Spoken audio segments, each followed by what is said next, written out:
Jack and I would go for walks. She could tell that the footfall was slightly different between my right and left leg, and I brushed it off.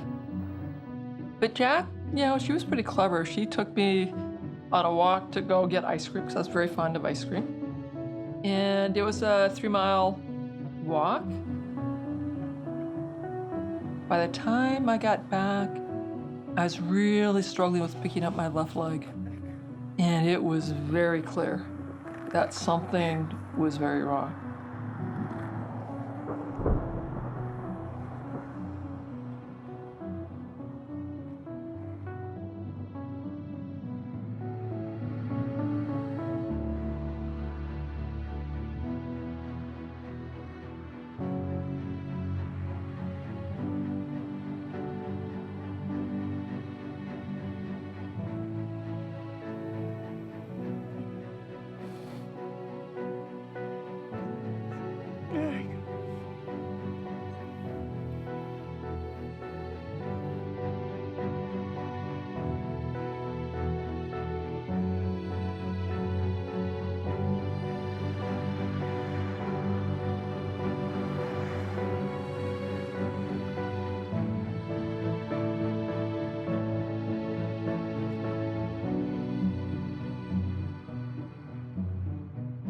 Jack said, "We gotta go see a doctor."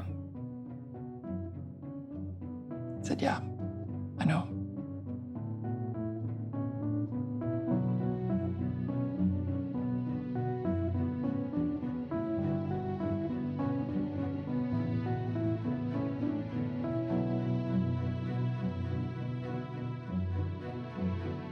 I, saw a rheumatologist. Said it's probably a pinched nerve in the back. I got my MRI of the back. I said, "Well, no explanation there. I'll send you to neurology." So I saw a neurologist that afternoon. And it was at the end of the day.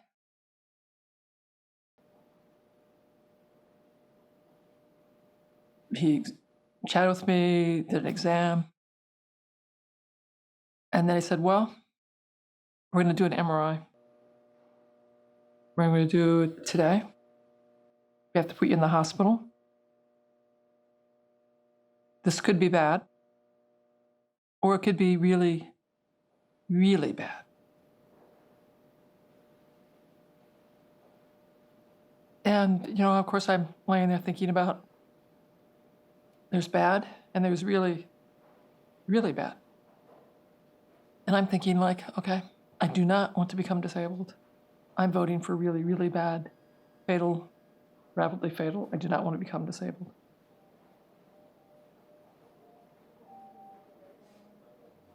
So in the next 2 weeks, as I'm going through the many different tests I'd go through, I'm, trying to be very stoic.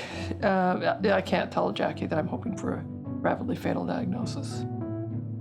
But I assure you, that's what I was hoping for.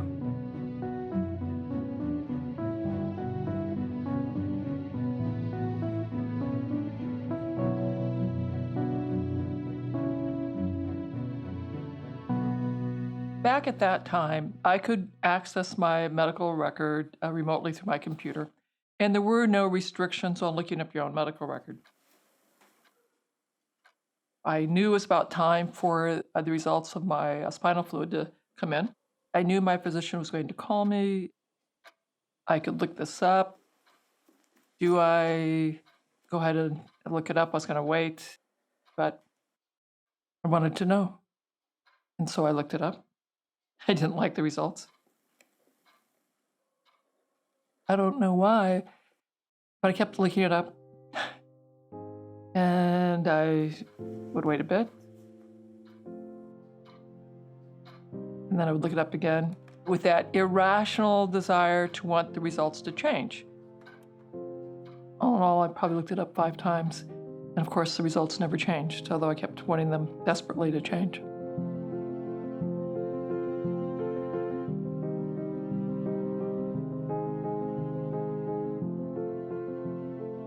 I grew up on a farm. And as sort of a rebellious teenager, I decided to rebel against my parents by becoming a vegetarian. I gave up eating meat.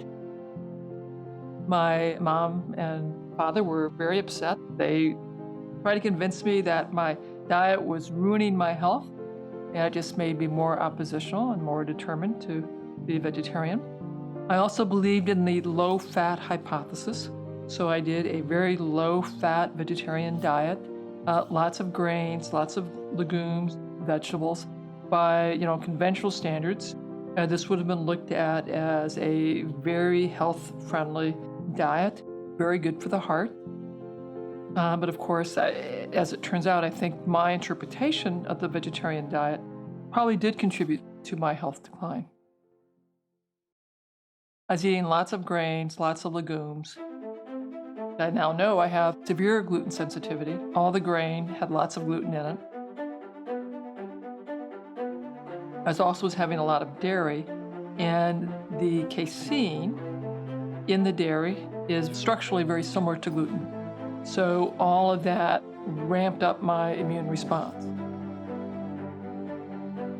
Legumes also have a lot of lectins. Again, depending on your genetics, you can have an abnormal immune response, and likely I do, although it's not as severe as to gluten. And grains have phytates in them, which can suppress your absorption of minerals. I probably didn't have enough omega-3 fats. I was probably short on my minerals, and I was certainly short on my B12. So all of that together would create a number of nutritional imbalances. As a young person, I was certainly very active on the farm. Then I went off to college. I did running for recreation. I did some marathons. I got into taekwondo, competed nationally, earning a bronze medal at the Pan American Trials. Got into mountain climbing, whitewater rafting, biking, long-distance skiing.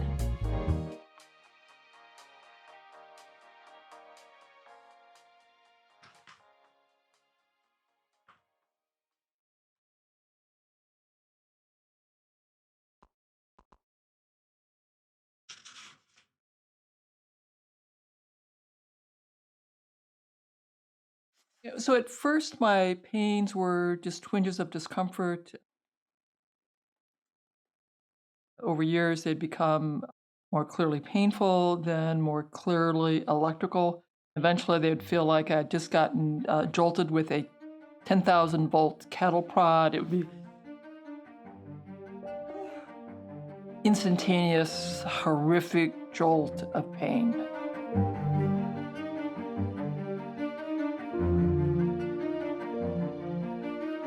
Eventually, the pain would become so severe that I couldn't talk, I would grimace. And at the worst, they're so severe that everything's drowned out with a white noise of horrific pain, and occasionally I would fall.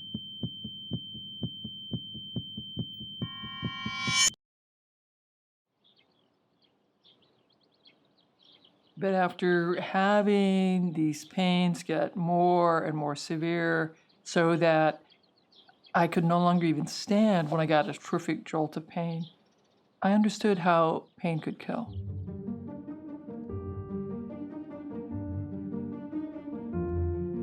My biggest fear was not becoming bedridden or demented.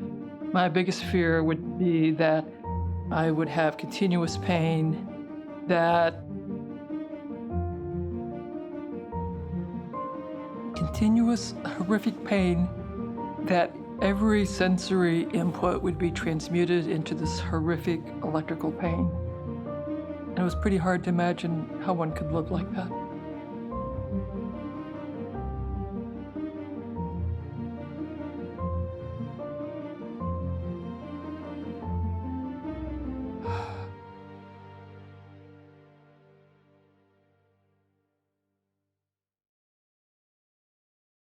I was having dinner with a neurology colleague, and I had mentioned the fact that colors were a little bit different between my left eye and my right eye.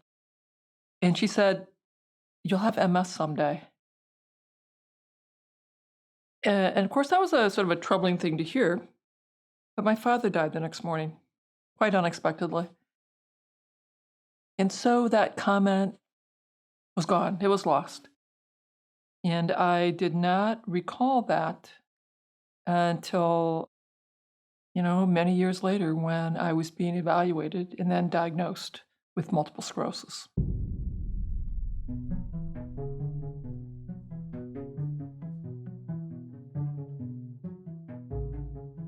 Multiple sclerosis is a autoimmune condition in which the body has begun attacking structures in the brain, most notably the myelin. It will do that in the brain and the spinal cord, leading to spotty kinds of damage in other structures in the brain and spinal cord. Our immune cells will go mop up cells that have been damaged by infection, by trauma, and it will dissolve the cell, it will rebuild that cell, those tissues. But in autoimmunity, there's not been damage by infection or trauma, but our immune cells can't recognize that cell as healthy for some reason. It's been damaged by molecular mimicry, toxins, infections, or it looks like a structure that is sharing some of the amino acid sequences of an infecting organism. And so my immune cells think that that cell is a threat, is a foreign, and it will begin attacking, dissolving, creating scarring. And, depending on the location, if it's in my joints, I have rheumatoid arthritis. If it's in my lungs, I have asthma. If it's on my skin, I may have psoriasis or a blistering skin condition. If it's in my brain or my spinal cord, I may have MS or one of the many other types of neuroinflammatory conditions.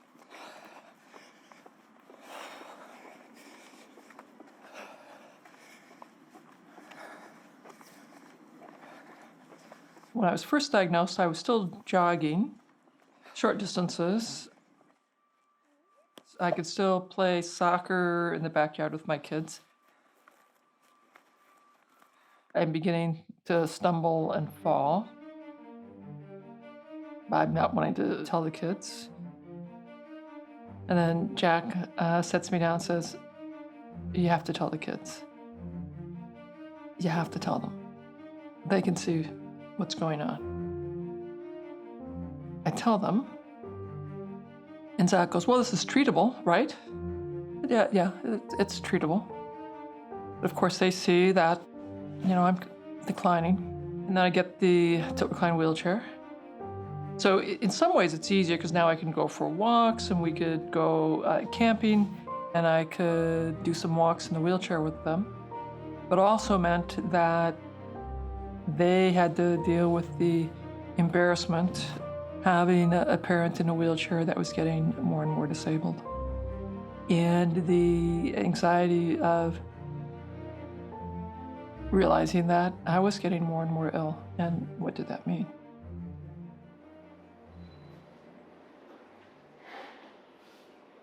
In the very beginning, the first kinds of trouble are damage to the myelin, and there are episodes of acute inflammation where there is acute worsening of symptoms. That's called a relapse.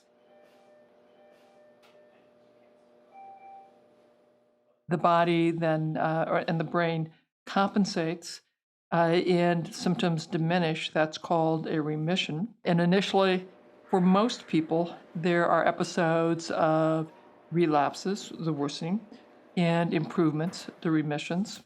Usually within 10 years, this converts over. There are fewer and fewer episodes of worsening, and there's this steady decline. That's the progressive phase.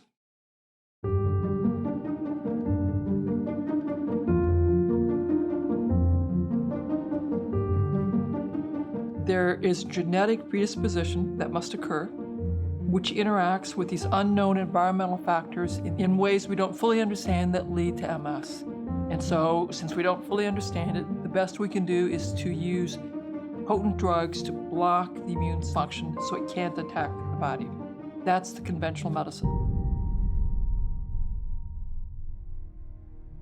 Since World War II, there's been a sharp decline in the rates of infections, bacterial and viral, due to vaccines and antibiotics and water sanitation. But at the same time, there's been this dramatic uptick in the rates of autoimmune problems, in the rates of asthma, inflammatory bowel disease, multiple sclerosis, type 1 diabetes.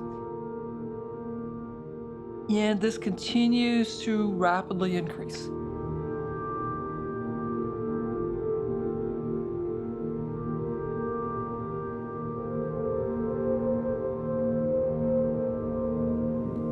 If I look back, my symptoms began during medical school, so that would have been 1980.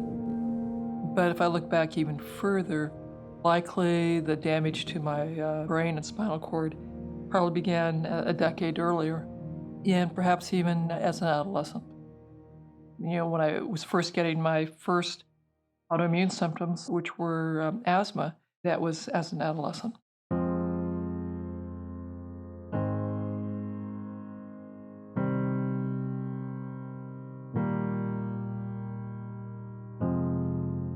Physicians, we're really very funny. We're reluctant to tell patients terrible diagnoses. When you convert someone to a diagnosis to secondary progressive MS, that is a much more grim phase of the disease. So my physicians never told me that, yes, you have secondary progressive MS. But I'm a physician, and so I knew exactly when they said, it's time for you to take mitochondrial, Novantrone, that this meant they now considered me in the progressive phase of the illness. And that was what was in the medical record. My neurologist was very clear that now then the progressive phase, that functions once lost would ever come back, which is why they recommended I take the mitochondrial and continue with the chemotherapy. And all the neurologists that I saw, as I got several opinions, confirmed that same approach, which is why I was willing to treat my disease aggressively. I was willing to take the chemotherapy because, at that point, even though I knew chemotherapy has the risk of neutropenia and serious side effects,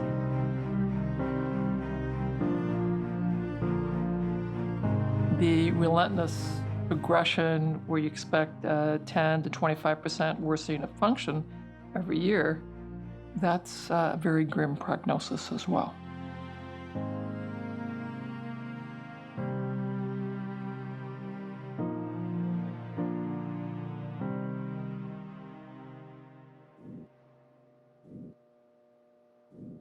Looking back, because I'd gotten so upset reading the literature about MS and seeing that it was a progressive disease, that within 10 years, half of all newly diagnosed with MS are disabled due to fatigue, and a third will have gait disability, my family had convinced me, my wife had said, you got to stop reading. It's just upsetting you. Find the best people in the country, go see them, let them take care of you. While I was visiting my neurology team at the Cleveland Clinic, my neurologist mentioned the work of Dr. Ashton Embry, who's a PhD, whose son developed MS, and he had used a dietary approach with his son and had remarkable improvement. So I checked out Ashton Embry's website and discovered the work of Lauren Cardane. And he had quite a few scientific papers, which I read one by one. And he was talking about the ancestral health movement, the paleo diet, and advocated for eating more meat, avoiding grains, avoiding legumes because of the lectin and molecular mimicry. Ashton Embry, and what I really liked about Lauren Cardane was they were using science. They were providing a scientific rationale for their thinking. I looked up their journals, well-regarded, well-established journals, and I knew that science changes very slowly and that this might well be the cutting edge. But it was clearly science-based. So I was like, okay, I will give this a try. And so after a lot of thought and prayer and meditation, I went back to eating meat. I gave up all grain, all legumes, all dairy. So this was a really big change for me.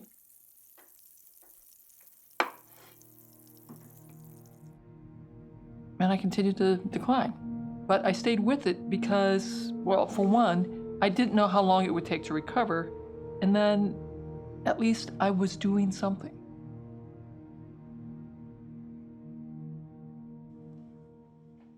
At my nadir, I was so weak here in my torso that I could not sit up in a regular chair, as I am now. Instead, I had a zero-gravity chair that would allow me to recline back so that my knees were higher than my nose, and gravity holds you in the chair. And that's how I had one at work, so I could work, I had another one at home, and I ate my meals getting reclined further and further and further back. If I wasn't in my zero-gravity chair, I was in bed. If I sat in a chair like this for more than 10 minutes, I was flat out exhausted and would have to spend the next 24 hours basically on my back in bed.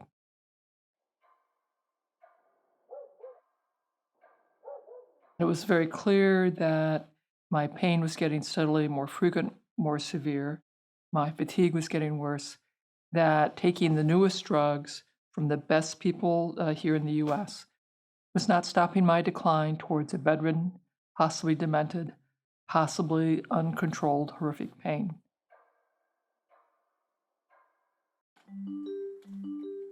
I didn't want to give up. I decided to start searching what I could do on my own. I went to pubmed.gov. Originally, I was looking for drug studies. Fortunately, I had an aha moment. I should search for things I could access, which were vitamins and supplement studies.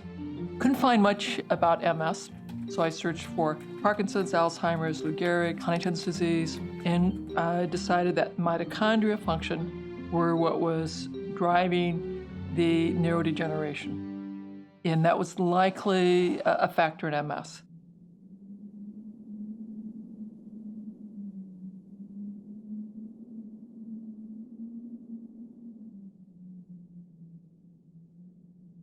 Go back 1.5 billion years ago.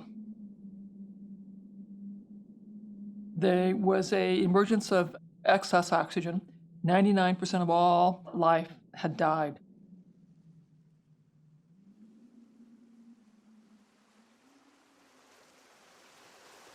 But there was, over probably millions of years, mutations that led to the Krebs cycle. And these ancient bacteria were very efficient at using oxygen to make energy more effectively. And these bacteria were engulfed by larger bacteria. And this new organism was really very effective. It thrived. And over time, it evolved into a multicellular organism, and then into animals, and of course, eventually into us. These ancient bacteria are really now in our cells as mitochondria. They are the power plants of the cell that generate energy more efficiently from the food we eat. And the parts of our bodies that require the most energy, that is my brain, my retina, my heart, have the most mitochondria per cell.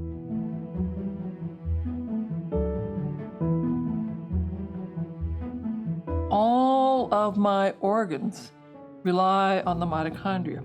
So if I wanted my brain to work more effectively, to be able to repair itself, I needed to have my mitochondria work more effectively.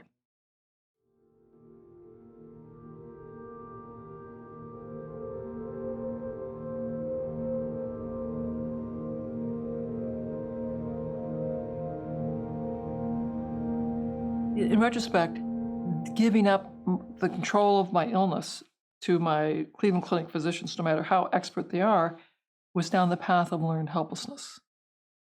It was that first step of adopting the paleo diet, moving away from the low-fat vegetarian diet, was part of taking control. And even though I didn't yet feel better, I didn't know how many years this might take to rebuild and repair all that damage. but I was taking control.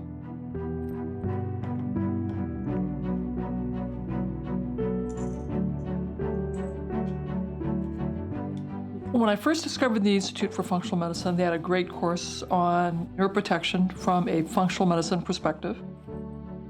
Well-respected institutions that they had trained at, Harvard and the Mayo Clinic. So I signed up for the course, took it. It was a lot of work because of my brain fog, but it really deepened my understanding of mitochondria, of some of the additional environmental factors that I could address. I had a much longer list of vitamins and supplements that I could add. It was a little bit helpful, nothing dramatic. So I would create this cocktail to support mitochondria.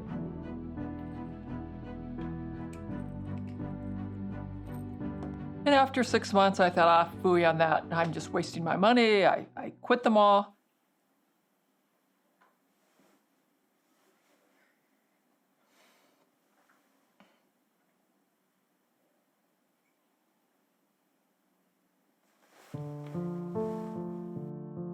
And I couldn't get out of bed the next day, or the next day, or the next day.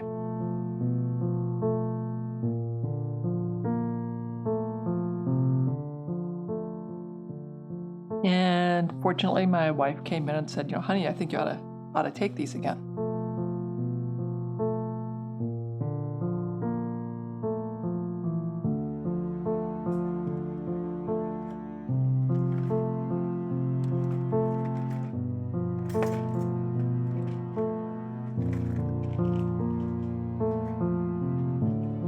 And so I took my vitamin cocktail, and I could get up and go to work the next day. Now that was really very interesting. It was clear that my supplements were helping with the fatigue. They may not be leading to recovery, but they were doing something for me.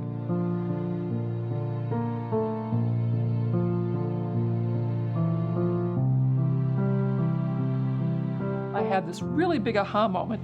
You see, what I did was, what if I redesigned my interpretation of the paleo diet along the lines of these now 20 nutrients that I was taking in pill form? What do my brain cells, my mitochondria need to thrive? In the brain, one brain cell communicates to the other. And it will do that with wiring between the brain cells.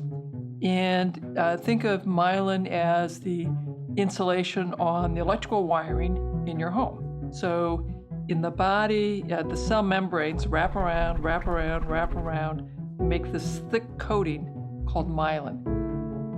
It's very rich in fat, in omega-3 and omega-6 fatty acids. So I really focused on maximizing the nutrition and doing it in a very specific way to maximize repair of the myelin, maximize repair and maintenance of brain structure, generation of neurotransmitters.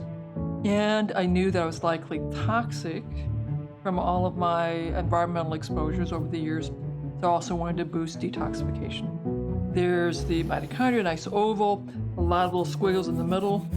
All those squiggles in the middle and the outside are membranes. And that's where the proteins that run the electron transport chain, that generate all that ATP, the energy molecule, they reside in the membranes. The membranes are fat layers. So we need a lot of healthy fat. We need both omega-3 fat and omega-6 fat. In addition, we need cholesterol and saturated fat. All of those things are in our cell membranes. These enzymes, the proteins that run the electron transport chain, are dependent on many of the B vitamins, which is why the B vitamins are sort of the energy vitamins. Vitamins also require another cofactor to work, usually minerals.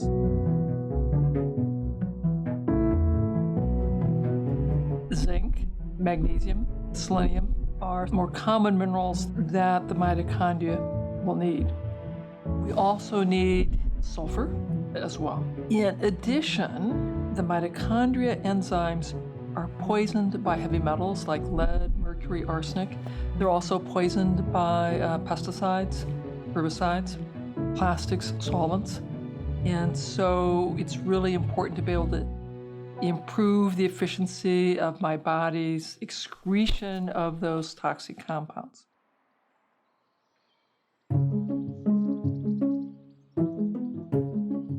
I had an appointment with the university chair of medicine, and I've been walking around the VA hospital without my cane for 3 months now. I didn't want to be late, so I thought, okay, I had a scooter by then, parked, and I was going to drive that over to the university. So it was down a hill, up a hill. It's going to be probably about 500 meters. And it had been a while since I'd been on that. I didn't realize that the charge had gone, so it died going up the hill. And I had to unengage the drive shaft, push it up the hill, parked it. Well, as I got to the entrance, they said, well, we could call the patient mobile to get you. And I said, well, so how long would that be? And I said, well, about 20 minutes. Oh my God, no, I can't, I'm already late. So I left my scooter there and continued to walk up to my appointment. Dr. Rothman's quite surprised I'm walking in. And I apologized, said, I'm so sorry, my scooter died on the way over. He goes, oh, you had to wait for the patient mobile. I said, well, no, actually, I just pushed it up the hill and walked over. He goes, you walked over?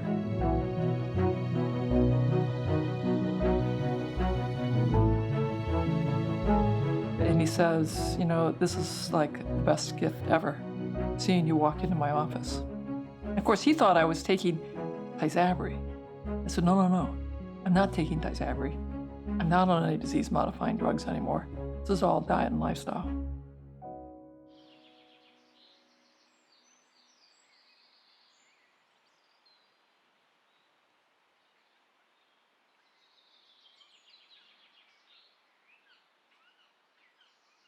I remember in the spring talking to Jackie about, would I be able to bike again? Maybe. Because it'd been 6 years since I'd biked. I said, well, if things keep going the way they do, maybe in the fall. But, it was a couple weeks later, and it was Mother's Day, a beautiful spring day. I decided I was going to go try my bike. So I went out to the garage, I took my bike, and my daughter heard me out in the garage, so she came rushing out, took the bike away from me, and was calling for the family to come out. She was very upset and fearful that I might fall and injure myself. And so we had this emergency family meeting. And Jackie decided that we could try.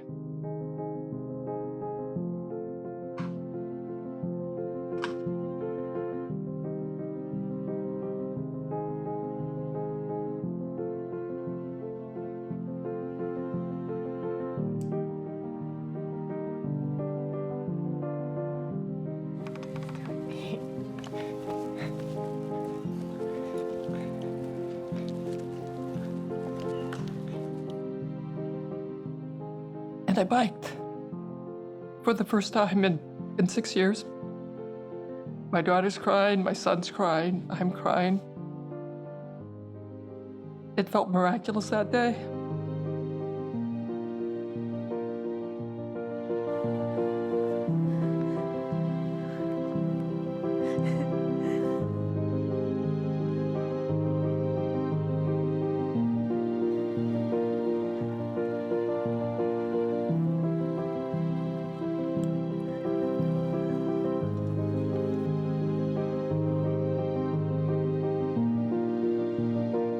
See, I'm still crying because it still feels miraculous today.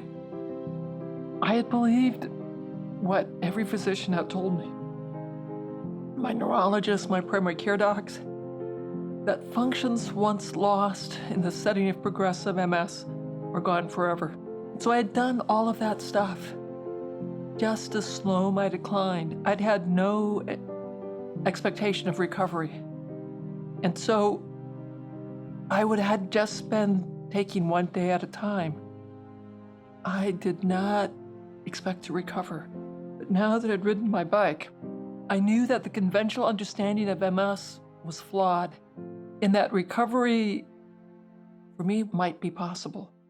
Who knew how much function might return?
I decided to change my lifestyle, change my diet, and I declined all meds since then. I never started them, never went on them.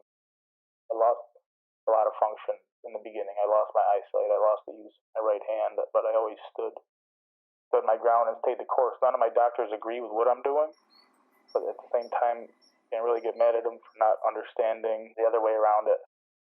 If you have MS, another autoimmune disease, cancer, or just you're not feeling healthy, I think that the Wahls protocol is a beautiful roadmap, that it's a step-by-step progression of what you can do to help heal yourself and heal your immune system.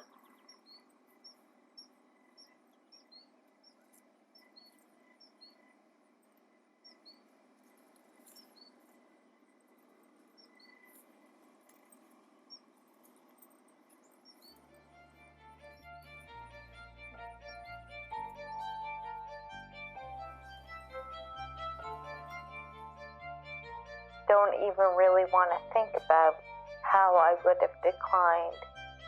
I would be tired. Even yet, I couldn't probably do the things around my house that I do, laundry, cooking. I'm a teacher and I work. And I don't think I'd be able to work anymore.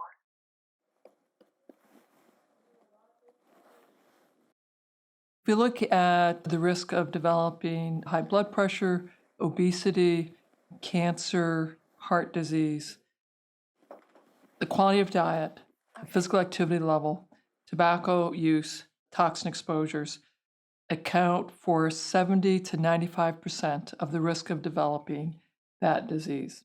You see the spots here, these are zinc spots, and this is a selenium line. So do you take any medication to lower the stomach acidity? If we look at autoimmunity, again, the risk, 70 to 95% of the risk is diet quality, physical activity level, toxin exposure. You can't absorb minerals very well, and so your body's now depleted in zinc, it's probably depleted in selenium, and I bet it's probably depleted in magnesium, quite potentially, and because zinc is involved in about 200 different enzymatic steps in your brain. That puts you at higher risk for mood problems, attention problems, and a higher risk for some brain fog issues. Stomach heartburn, paradoxically, is often related to not enough stomach acid. see if I've got my tuning fork. We'll check your vibration as well. Yep, here we go. So we'll start up here with your finger. Let me know when the vibration is gone. If we look at cancers, toxin exposures, very dramatic. Again, 70 to 95% of the risk. The vast, vast majority of our illnesses, and really most autoimmune illnesses, and there may be 200, 300 different genes that increase your risk ever so slightly. But the vast majority of people who have that gene will not get the disease. It's this complicated interaction between a gene that might increase my risk, perhaps 1%, 2%, and a lifetime of food choices, a lifetime of physical activity choices, environmental exposures, social networks, spiritual beliefs, self-talk. You're a strong man. You're a strong man. Okay, come on. You're a strong man. You're a strong man. Okay. All of that interacts with my genes to create a greater probability of developing a chronic health problem. Okay, now come back up. Stand on one foot. Close your eyes. Okay, open your eyes. And for years, I thought it was genes were the biggest risk factor. Diagnose people quickly, treat them with drugs. Walk one foot right in front of the other. What I really should have been doing was focusing on the environmental factors and addressing those. If you want to have easily absorbed minerals, this will be shocking. The best thing to do would be eat like grass-fed organ meats, so grass-fed lamb. I have some great recipes for that.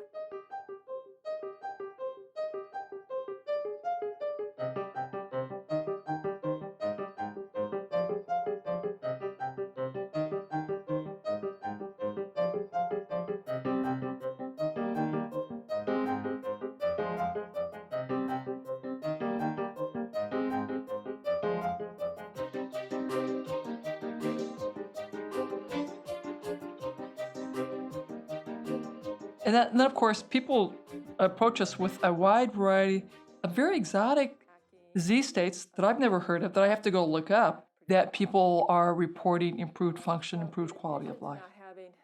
When you're using this diet and lifestyle program, you can expect to see improved physiology, better energy, less pain, better mood, better blood pressure, better blood sugar, healthier weights, reduced inflammation. And in general, people see reduced need for prescription medications, improved quality of life for the patient. And because we recommend this as a family intervention, improved outcomes for the entire family. Go online, find some nice recipes for organic lamb liver. Chicken livers are okay, but they need to be pastured, and most of these chickens are just fed GMO corn, so better to get lamb. And oysters would be really good. Clams, mussels would also be good. And that is, again, going to need stomach acidity to absorb all of that. And I was taking care of veterans, often from the Iraq War, Afghanistan War. Many of these young men in their 20s had developed erectile dysfunction. And so for the first time, many of these guys would come back and say, "Doc, you didn't tell me that my love life would improve." And of course, they're pretty excited about that.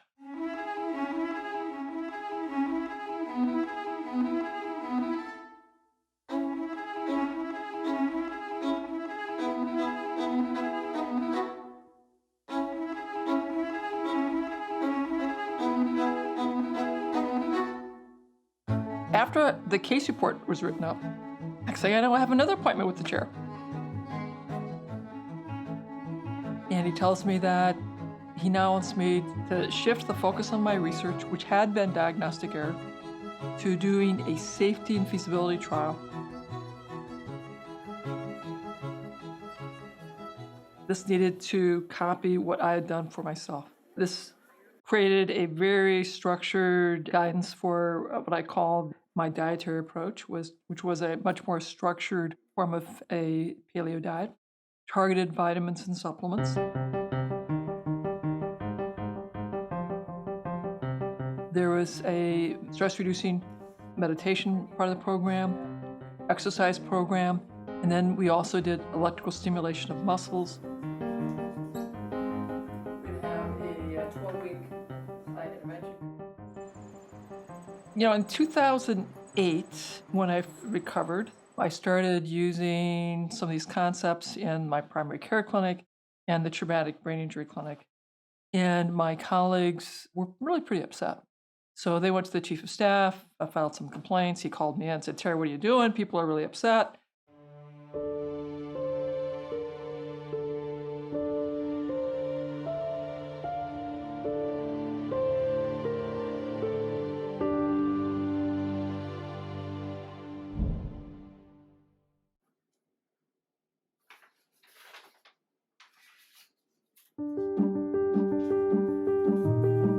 I had several conversations. I brought down all of my scientific papers, explained the science behind what I was doing.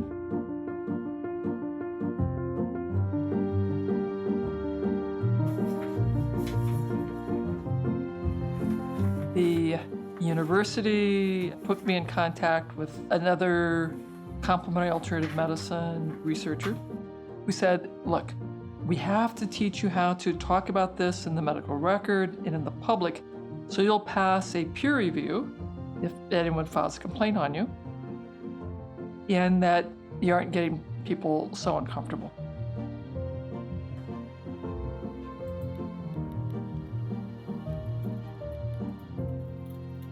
I shifted what I was putting in the medical record to be more cognizant, be very careful to not diagnose or treat, but I was simply helping people have more optimal physiology, in that the body would improve how it functioned, and symptoms may or may not reduce.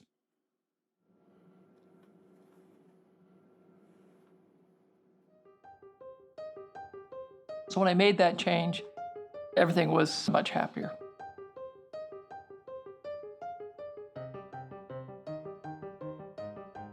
My chair of medicine called me in and said, "This is so important, Terry. Your recovery is so important. We need to see what happens. Can other people do what you did? And then if they do, what happens?" The first step was, very carefully writing out the protocol, submitting the IRB application. And fortunately, I'm a member of the Institutional Review Board, and they disapproved the study. The chair of the IRB called me up and said, "No, can't do it." And the reason is the Pharmacy and Therapeutics Committee said it's not safe, we don't have enough safety data.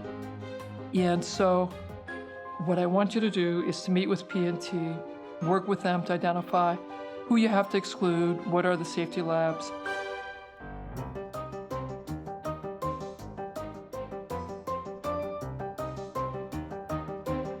Now I had a longer list of safety labs I was going to have to do, and I realized I was going to have to raise about $50,000 for the supplements and the testing. If we want to include the electrical stimulation, which we should, that'd be another, $50,000. So that's about $100,000 to raise. And I thought, oh, it's going to be tough. I contacted Ashton Embry, gave a lecture in Calgary, spoke with him and his board.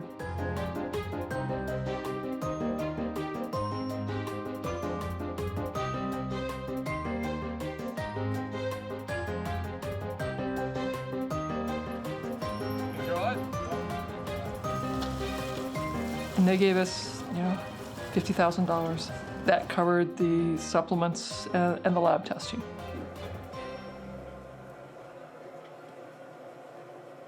Then I contacted the maker of the eStim device that I'd used,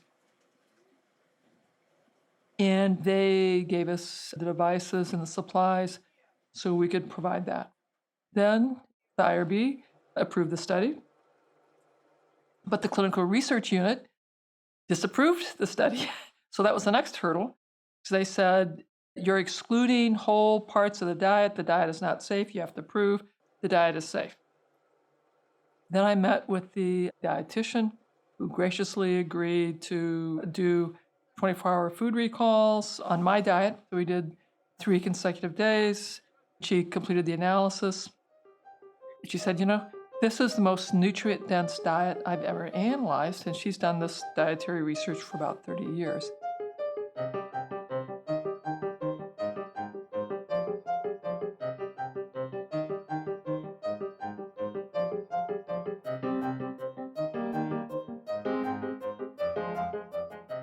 We presented that data to the clinical research unit, and we were approved. We enrolled our first subject then, October 7th of 2010.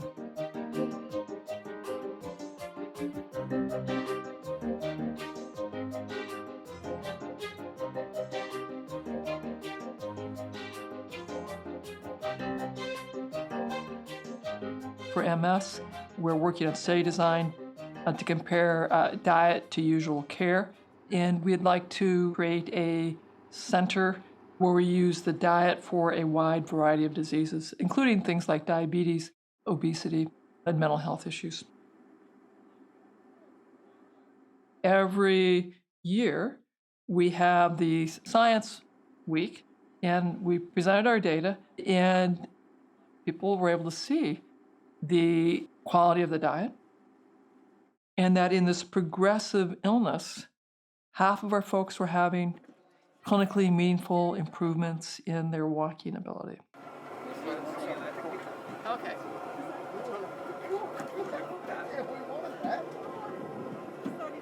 Oh my goodness. Oh, she's got it.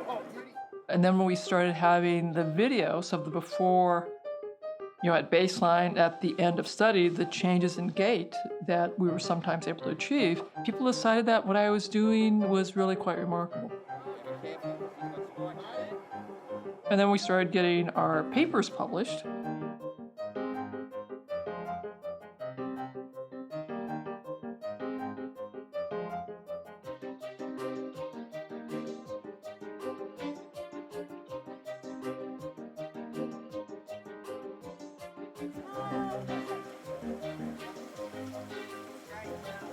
And we have a bidet. All right.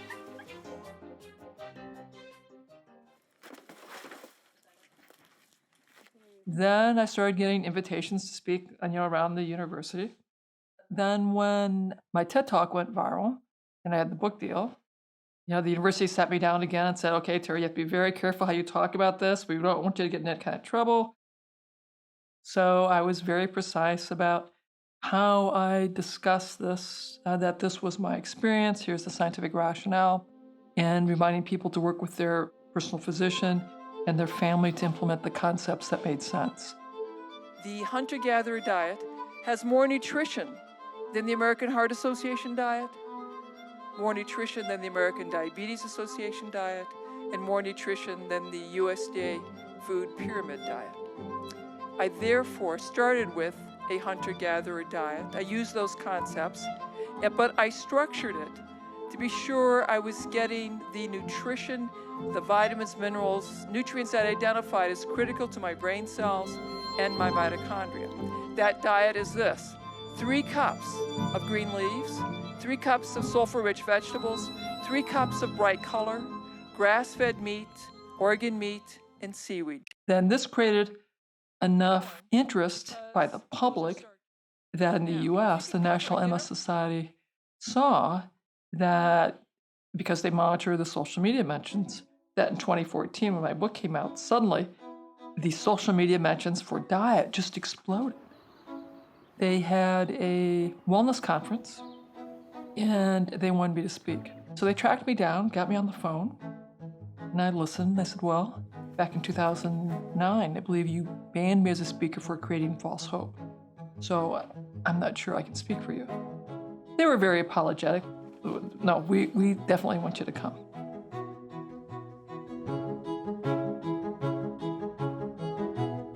And the outcome of that conference was that they agreed they needed to make the priority to have diet and lifestyle research a major funding priority for them.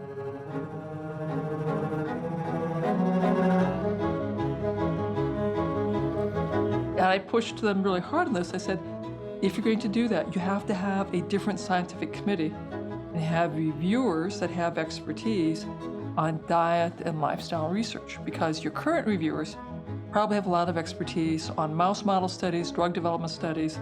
It's a very different kind of science when you're doing diet and lifestyle studies.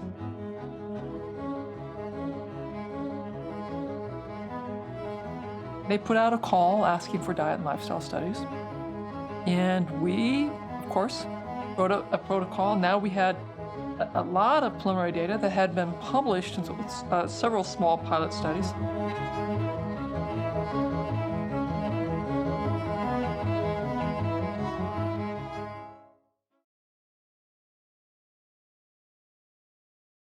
And that's how our current trial got funded and is underway.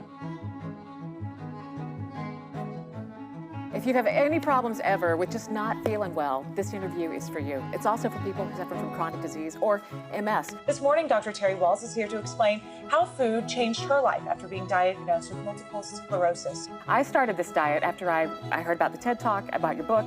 I started on Christmas. It was extraordinary. When our next guest was diagnosed with multiple sclerosis, things were looking pretty bleak. Dr. Wahls went from being in a wheelchair. By the following year, she was cycling almost 30 kilometres a day.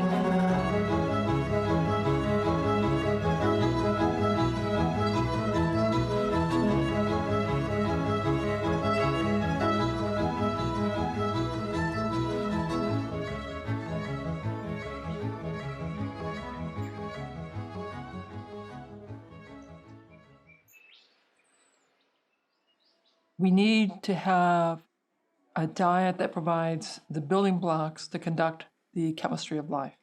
We need to have a diet that provides the correct messages to our DNA to have health-promoting genes turned on and the disease-promoting genes turned off.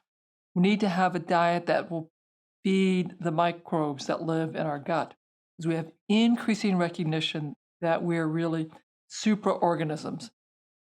We depend on our microbes to help us digest our food, to make vitamins, and to make the small molecules that get into our bloodstream, that help us nurture our immune cells, that help us in our brains, to make our neurotransmitters. We need to nourish and protect our microbes as well.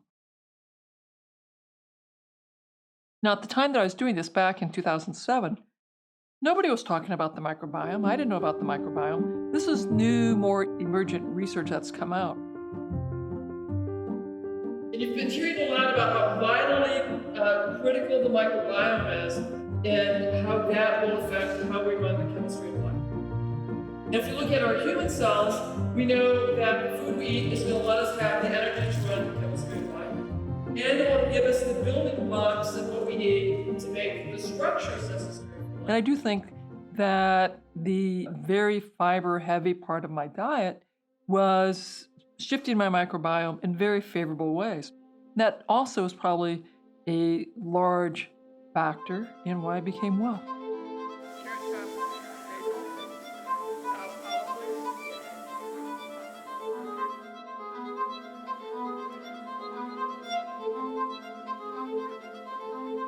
Food is much more complex. There are 80,000 different bioactive compounds that we know about. And food has our nutrients more in the biologic ratios that we anticipate. As soon as you take supplements, you have to worry about going from a deficient state to an excess state and having diseases from the result of an excess amount of nutrients.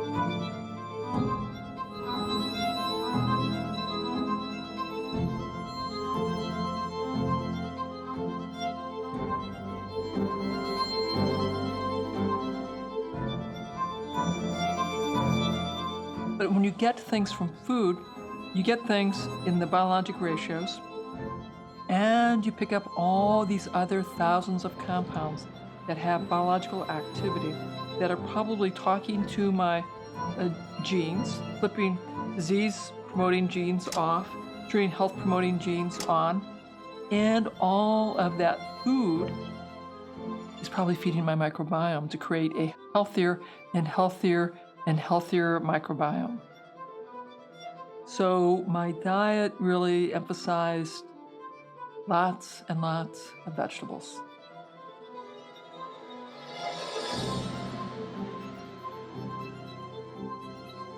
9 cups of vegetables, so it's like 9 to 18 servings of vegetables a day.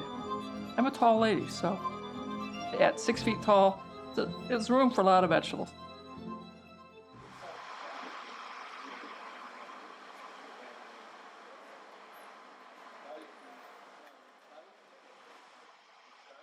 Animal protein is complete, so it has that advantage.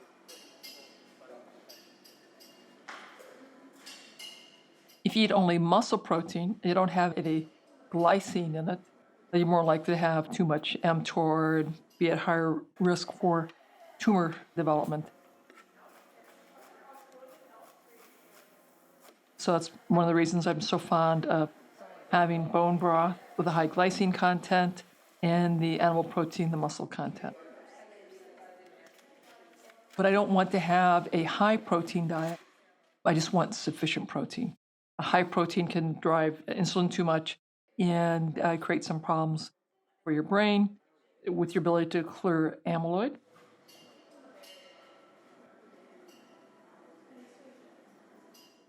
It also increases your risk for tumor.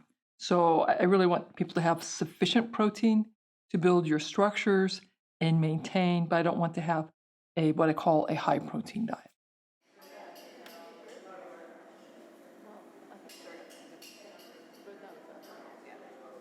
A PhD student that worked in my lab as a vegetarian for religious beliefs. And so one of the things that I did was I created the program so that I could teach vegetarians who are going to stay vegetarian for their deeply held spiritual beliefs how to implement the protocol and do it more safely, reduce the lectins, and still have a nutrient-dense diet. So it is possible to do this diet as a vegetarian, but you have to do it in a very careful way.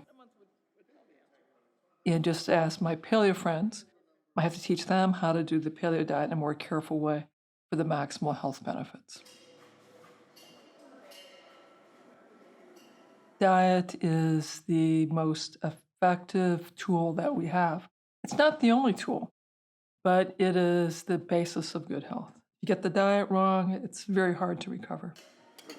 Look at this side of the table. The ancestral health folks are very informed about lectin and the downside of legumes and grains, the benefits of a lower carb, moderate carb intake. So what, you've got chili? It's chili, garlic, and anchovy, and kale, and silver beet. Ooh. And that is rocket and baby cores and parsley and shallots. That's grilled zucchini or fried zucchini with. And they're also very attentive to the power of lifestyle, of getting sufficient sleep, tribal, social networks, physical activity level. Okay, oh my gosh. No point being shy. The functional medicine folks were very focused on some of the biochemical aspects, things we could do using vitamins, supplements to further amplify detox pathways, further amplify mitochondrial function. That's what we're going to find out. And guess what? And medium at the beach tomorrow. And I was really pretty sick. Clearly the paleo diet was not enough to recover me. The supplements alone, the functional medicine, was not enough to recover me. But when I had the aha to combine them and be really much more focused on providing more structure to that paleo diet, using the insights from the functional medicine world, that's when the magic began.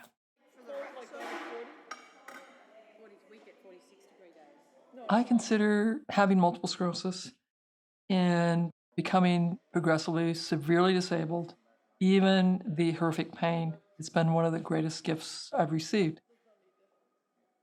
It allowed me to have the motivation to relearn and rethink everything that I thought I understood about medicine.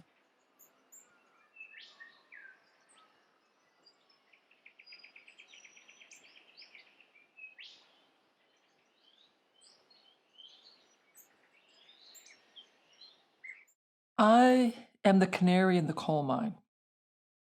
I had my disease. early. I got progressively more and more ill because of my genetic predisposition. My disease came earlier than those who are still in good health. But the environmental toxins, the lack of sleep, the poor nutrition will continue to accumulate for them. And we will have ever higher rates of autoimmune illnesses, mental health problems, cancers. And we're seeing that with younger and younger children being diagnosed with diabetes, obesity, mental health problems, heart disease even, and now even cancers.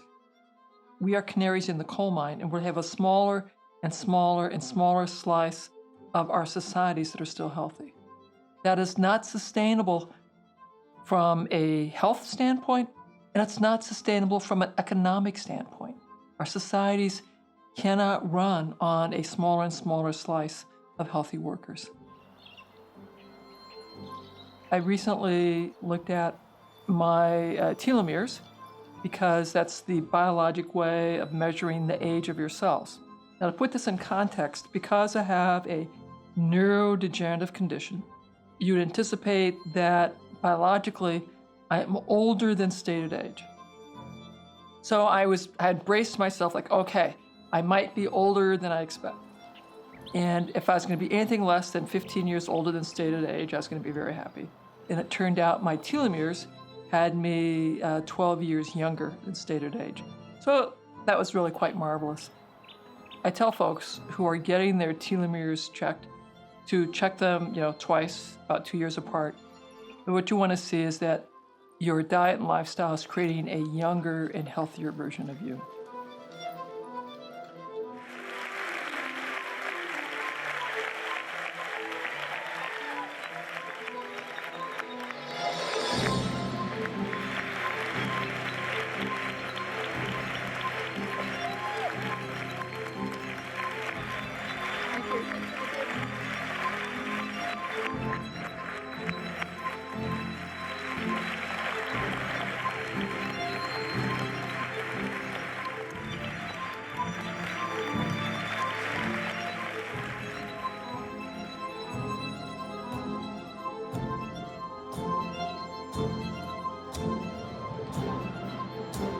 Her son is not here because he's running for office, because our world needs to change, or he would be here.